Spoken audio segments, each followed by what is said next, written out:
What's up guys, it's Paul, and in today's video we're going to be looking at the Facebook ads strategy, my particular strategy. A lot of you guys have wanted this video after seeing my video with Oberlo. You're going to hear from Paul Lee. Paul has made over 7 figures. Time to get into Paul Lee's winning Facebook ads formula. A lot of people like my style, me breaking down the numbers and stuff, so this is an all-inclusive video on the testing.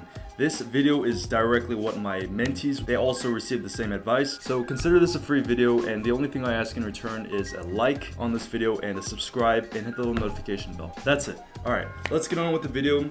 It's gonna be a little bit more of a longer video, so definitely take some notes. Definitely feel free to re-watch this video. If you're new to the channel, welcome. My name is Paul. I'm a 7-figure Shopify dropshipper. I've been doing this full-time since 2016. So without further ado, let's get on with the presentation. Definitely take some notes, and I'll see you guys on this side. All right, this is the dropshipping Facebook ad strategy for 2020. Let's begin. Okay, so let's talk about the campaign setup. You can go ahead and open up your ads manager and follow along with me. Every single product you test deserves its own campaign, and these two campaign types, they're essentially the same thing. The only difference between these two campaigns is one spends a little bit more, one reaches a little bit more people, and one is experimenting with one more ad. I recommend the $75 campaign for products that you have very high confidence in, like the best of the best. So now that we're done creating that campaign, let's move on to the ad set settings. So the name, you could just leave this default for now, but normally it will be the interest name. We'll scroll down, website for conversion, and then we'll choose the conversion event purchase. Dynamic creative and offer, you can skip those. Budget and schedule for the start date, you can start it at 12 a.m., but honestly it does not matter. The budget, it's going to spend the CBO budget, so we want to apply a $4 minimum spend rule. The purpose of a minimum spend rule is to give each ad set a fair shot. Now at the time of this recording, CBO is not mandatory, and I kind of doubt that it will ever be. If it is, then ad set budget $5 to $10 a day is okay. For locations, you want to make sure you're choosing people living in this location. That way you're not targeting people who are traveling. Locations will be Europe, the entire region, not just the high GDP countries, Australia, Canada, Singapore, and of course, United States. You can add more to this list. For example, if you tend to get purchases in New Zealand, go ahead and include that as well, and then you want to save this list for future use. Ages is going to be 21 to 66. Gender is going to be all, unless the product is very male or female specific. Language is going to be English all, which includes United States and United Kingdom. Targeting, it's normally just going to be one interest, and you're going to exclude dropshipping or AliExpress. But we're going to skip this for now because we're going to come back to targeting in just a second. Placements will be automatic in order to give Facebook's algorithm a large pool of different options. The conversion day window is going to be 1-day click or view. However, I've experimented around with 7-day click or view as well, and I find that both are very effective. It's basically how long it takes for somebody to convert. So if you're selling a car, that is going to take a lot more than 1 day, as opposed to an impulsive purchase-worthy dropshipping product around $30 to $50 that typically happens within 1 day. So to summarize, we just created a ad set and we left the interest blank. Now we're going to go ahead and work on the ad before we get into the targeting. Okay, so let's talk about the ad. First, you want to link your Facebook page, of course, and you do not want to link your Instagram page unless it's very, very polished. You don't want people clicking on your Instagram page and being distracted from the Shop Now button. If we don't even give them the option of our Instagram page, there's no harm to be done. The ad copy can be broken up into 2 parts. First, you have one short sentence, maybe 5 to 8 words long. It's a short, catchy headline which hooks the reader's attention. Every golfer needs this new tycoon putt, whatever the product name is. It needs to be sensational. It needs to grab their attention. It needs to tell them a little bit about what the product is or why they should care. That's a hook statement. The next sentence is going to be an offer plus a call to action. So it can be something like this: 35% off now, limited time only. Get yours here at this Shopify shortened link. 1 word or with 2 words. Not a whole string, not a whole long URL. Another option is bit.ly links. The plus sign at the end of the URL, it doesn't show the actual graphs anymore. So you can use both the Shopify URL or the bit.ly link. You're going to have a headline and then a description section. The headline field, it can simply be a rephrasing of your first original headline hook statement that you wrote in your ad copy, or it can just be the product title in a catchy manner. The ad copy is not the same as the description. The description, you can just simply insert your offer, your call to action. So you can either have 2 image ads or 1 video ad, or 1 image ad and 1 video ad. So for this first ad, we can go ahead and make it image ad 1. So now I'm going to duplicate this first ad that we created, and duplicate it 1 time if you have a video ad, or duplicate it 2 times if you have a video ad and another image ad. And then you can go ahead and name the second image as image ad 2, and then the video as video ad 1. These ads are going to have the same exact copy that you wrote. So the only variable being tested is the ad creative, not the ad copy. So now that we've done all of that, let's go back to the ad set targeting. So we've just created our first ad set and we have no interest in here. So we want to treat this first ad set like a brainstorm list full of many different interests. You want to aim for 10 to 15 interests with roughly around 1 million size each. In this first ad set, you want to do the process of elimination until you have only 8 to 10 interests for the $50 campaign or 10 to 12 interests for the $75 campaign. Now, after you've selected the best of the best interests, and by the way, I'm going to make a future video on how to come up with these interests, how to actually choose interests, so definitely subscribe so you don't miss out. So after you're done choosing the best of the best interests, you want to duplicate this first ad set until the number of ad sets equals the number of interests. So now that everything is duplicated, you're going to go through each ad set to make sure that it only has one unique interest each. And final thing, you need to make sure you have these columns set up. So you can go ahead and pause the screen right here. So navigate to your column section, hit customize column, and then basically type out all these metrics and then save it as KPIs for future reference. If you haven't liked this video already, I'd appreciate it if you did, and hit the subscribe button. Leave any comments if you guys have any questions so far, and let's carry on. Before we even get into the numbers and the ad set criteria, with Facebook ads, we are buying attention, and this attention will tell us whether we've validated the product or invalidated the product. Winners look like potential winners within 1 to 3 days. So ads need to be profitable or nearly profitable within 1 to 3 days. We are essentially selling as seen on TV type products, except on social media. If these fail to get sales, these commercials get cut. So profitability or near profitability within 1 to 3 days equals audience's validation of the product. And just a side note, cheap clicks, engagement, all that stuff without sales, it's not good enough. People validate with their wallet. So now we enter stage 1. The goal of stage 1 is to see if the product can achieve profitability or near profitability within 2 to 3 days. We have certain rules and expectations, and if they aren't met,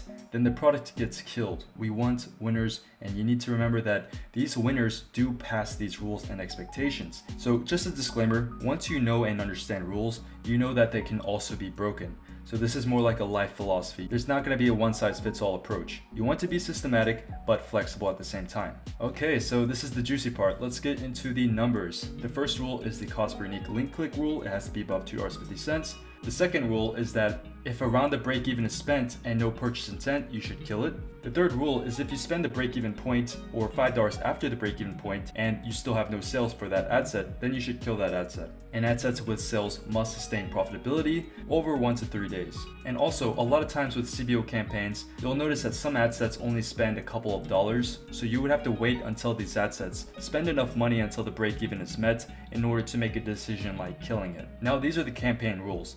And notice that these are still on day 1 to day 3, so you're going to be applying these ad set rules and campaign rules simultaneously. Day 1, you're going to have spent about $50 to $75, and if you have less than 2 purchase intent in the entirety of the campaign, then you're going to kill the entire campaign and move on to the next product. This is why the context really matters, because winners look like winners on day 1 to day 2, therefore they get purchase intent on day 1 to day 2. If it has less than 2, that is not significant enough, it's most likely not a winner. Let's save our losses and move on to the next product. Day 2, you're going to have spent about $75 to $100 spent at least, and if you have no sales, then you're going to kill the entire campaign and move on. So it must have sales by day 2. It's not going to have a day 3 if it doesn't even have any sales. Okay, so day 2 to day 3. So this stage 1 campaign can continue indefinitely as long as you're constantly moderating it and as long as it's profitable or very, very close to break even. So at this point, you may have a couple best performing ad sets and overall best ad creative. These are going to be moved on to stage 2.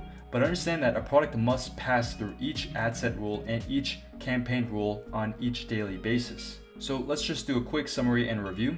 The product passes day 1 because it has sales or more than 2 purchase intent. If not, it was killed on day 1. It did not have a day 2. Day number 2, the product passes day 2 because it has sales and the campaign's ROAS is 1.5 or more. So that means that it may have not been totally profitable, but it's nearing profitability and it's definitely not far from profitability. Day number 3, the product campaign has spent more than $150 and is profitable or very, very close to being profitable with at least one interest that has 2 or more ROAS and 2 sales minimum. So the ad set can't have like a 10 plus ROAS and only 1 sale, because an ad set that just has 1 sale is not very reliable. So stage 2 has 2 goals. We're going to explain more in depth about how we actually achieve these goals, but first a disclaimer. You want to still apply the rules from stage 1. They still apply, the CPC rule, the break-even rules, but you want to be a little bit more flexible. For example, in stage 1 we had if $5 spent until break-even is spent and no purchase intent, we would kill it. But for stage 2, this rule can look like if $10 until break-even is spent. So you can be a little bit more flexible. But on the flip side, you don't want to be emotionally attached to best performers if they start to decline. So let's talk about the first goal of increasing spend towards best performers profitably. So we do this by having each best performer horizontally duplicated in a CBO or a number of CBOs. So right here we have 3 types of methods to do this. If you only had one best interest in stage 1, then you would have a new $50 to $100 day CBO, and this one interest would get duplicated 5 to 10 times in the CBO with a total of 5 to 10 ad sets. If you had 2 best performers, you could do an $80 day CBO with each interest getting duplicated 4 times in the CBO. You could do that method, or you could just do method A twice. And if you have 3 or more best performing interests, just a side note, you probably have a winner if you have 3 more best performing interests, then you would do a $100 day CBO with each interest getting duplicated 3 times in the CBO. So overall, the campaign would have 9 ad sets total. So that's one method you could do. So all of these methods do the same thing of increasing spend towards best performers and being horizontally duplicated in CBOs. So that was for the first goal. So for the second goal, you want to create a campaign just like you did in stage 1 with 10 interests. This campaign is going to be only for new interests that you haven't tested before, and some of these interests are going to be very, very related to the best performers that we found in stage 1, and some are not. So let me give you a practical example. Let's say we're selling a smartwatch. If the interests Sony and Apple were the best performers, then you might want to test something similar to Sony and Apple, and then also you want to test some unsimilar, for example, college students, office workers, and gadget enthusiasts. This campaign would have a balance between very similar interests to the ones that got sales in stage 1, and also very new and diverse interests that you haven't tried before. So stage 2 is really an indefinite cycle that repeats. First process is to increase spend towards best performers and try to find new best performers. And once you find those new best performers, then we're going to increase spend towards the new best performers, and then you would repeat. So moderation is still required just like stage 1. And if stage 2 cannot sustain profit, then it would not move into stage 3, which is scaling. Alright, so that was my complete Facebook ads testing approach for all the products that I test. Leave any comments of any video topics you guys want me to make if things weren't clear in this video. By the way, I read every single comment. Instagram DMs, I don't read them all, because there's just so many, but YouTube comments, I actually read them all. So feel free to let me know anything that you guys want me to know. If you guys are interested in working directly with me, I'm looking at your products, I'm telling you this product is way too saturated, or finding a lot of opportunity in this product. You want me to look at your Facebook ads, mentorship, link in description right there down below. And feel free to share this video with anybody that might find it useful. I really hope you guys like this video, and I'll see you guys in the next video. Thanks for watching.